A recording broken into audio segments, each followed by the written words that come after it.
I had a problem in school, actually several.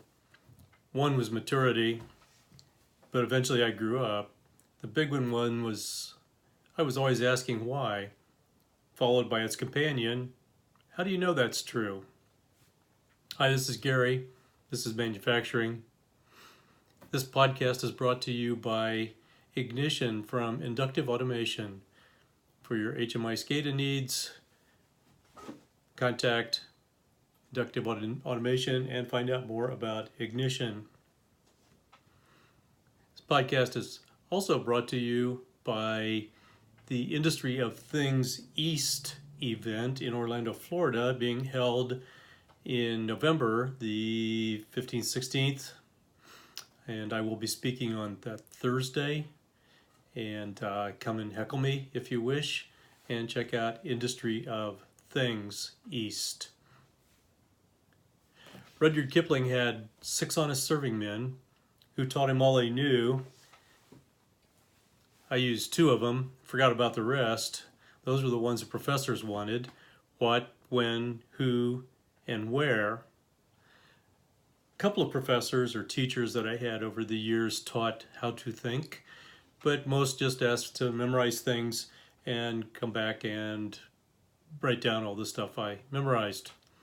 I remember my first liberal arts class I took was a history class, and I'd been taking a lot of engineering and math classes at the time, and there you solve a problem and get a right answer. So they ask a question, I answered it. We had these things called blue books that we hand wrote out our essay answers in. And I filled up a half of a blue book with 3 questions, got a D, went in and asked why, and they said, well, you just didn't write enough. So therefore I learned to fill up lots of blue books on an exam, get better grades, and guess what? Then I became an editor, and then I filled up lots of pages in a magazine. Now I'm back to smaller amounts of writing in blog style. I get a newsletter called the Abundance Newsletter from Peter Diamandis, and that should be on your reading list. Look him up, diamandis.com, diamondis.com. He's mostly known as the X Prize guy. His thinking's completely off the wall, so if you read it, you'll agree with some of what he says, but everything he says will get you thinking and provoke things and maybe even change your life even with just one idea. He recently was thinking about learning, and he compiled a list that's mostly congruent with thoughts I've been putting out for quite some time on a couple of my blogs. And this was, he's thinking about learning, and he's thinking about teaching in schools and so on. And he made a list of 5 things I thought were really good. And he said it's all about passion, curiosity, imagination, critical thinking, and grit. So think about a school, or maybe your own self-learning. Passion. You'd be amazed how many people don't have a mission in life, a calling, something to jolt them out of bed every morning.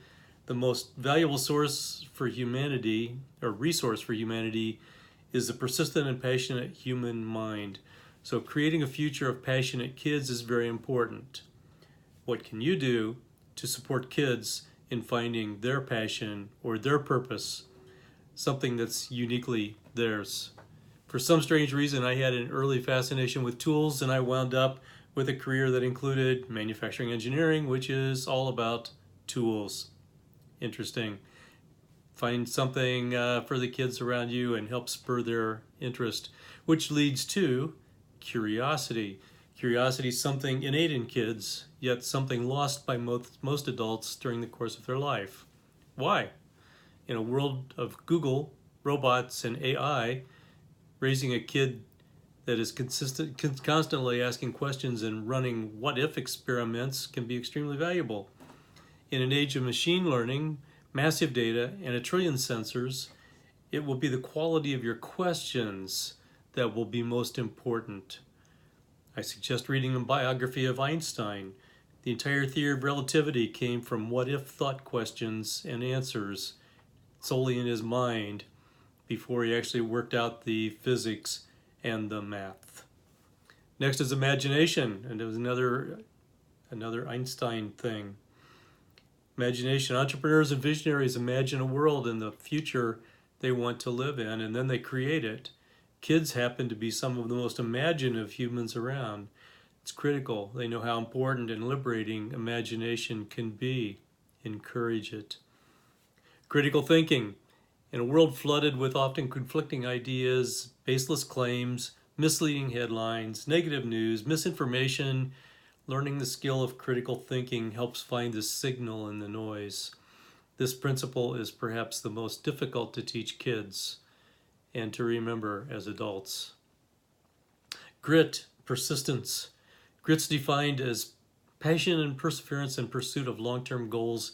It has recently been widely acknowledged as one of the most important predictors of and contributors to success. Encourage the kids to stick with it.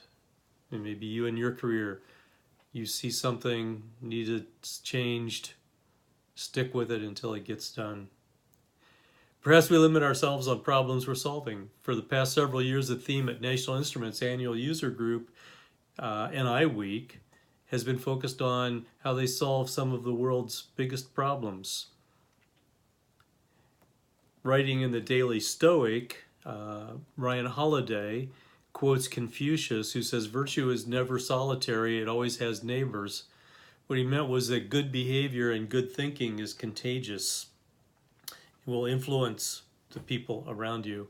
Holiday said, "If politics is a snake pit of corruption and avarice, then good people should enter it and improve it, not simply denounce it. If capitalism is too selfish, then caring should start businesses with better cultures, which, when successful, will steal market share from the bad actors. If a group has extreme or offensive views, it shouldn't be cut off and isolated for fear of normalizing it. It should be normalized by encouraging normal people to interact with it, correct it, and prod these misguided people toward the right path." I'd like to start this week off with a challenge. What problems are we solving? Why do we do what we do? What good are we bringing to the world? This is an age of entrepreneurship. As the big companies gobble up smaller ones, they always leave gaps for engineers who ask, why? Go out and work on a bigger problem. Start a company. There are spaces now. Here's an idea. Platforms are all the rage. Platforms connect things to the internet within the Internet of Things economy. They're springing up everywhere. Maybe there's an opportunity to build an app on this platform. There's one called EdgeX Foundry, which is hosted by the Linux Foundation. Dell Technologies is a big proponent of this, and many other companies are members.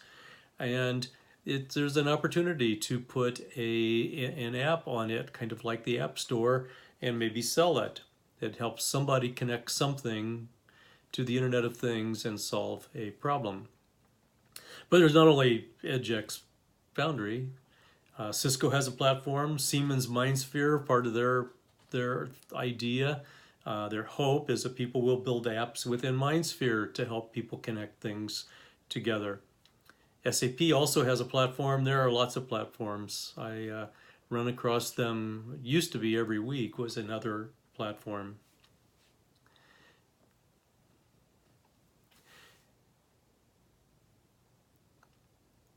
So the opportunity is there.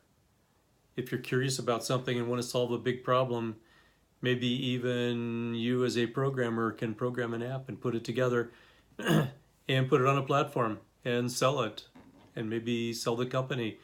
I know people who have built reasonably small bits of software. I mean, not huge MES, but a good connector, and been able to sell it and make a good living.